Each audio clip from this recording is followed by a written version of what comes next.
Şey böyle ayakta kalacak. Doğru, evet. Orada pekmez, bak orada pekmez. Şeker çalışması Süleyman abi. Başkan. Zaten Süleyman abi de ben de. Var ya. Hatta aynı sokakta. Ne güzel ama ya.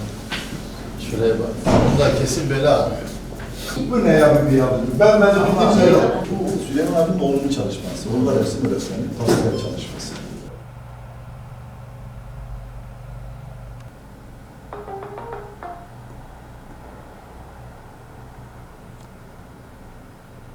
Kar haline gelmesinden dolayı şu siyah ve beyaz desenlerle kuş tüyü oluşması, bunlar kesinlikle işleme değil, o katlamanın doğal izleri.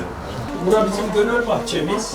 Evet abi. Ürünlerimiz gönül çiçeklerimiz, açık karnına tok karnına gönül tedavi merkezi. Burada benim gönül pencerem. Burada benim gönül atölyem. Bunu çocuk içeride kullansın diye yapıyoruz. Evet. Şey yapalım. Onun esas çevren Nezir hocam.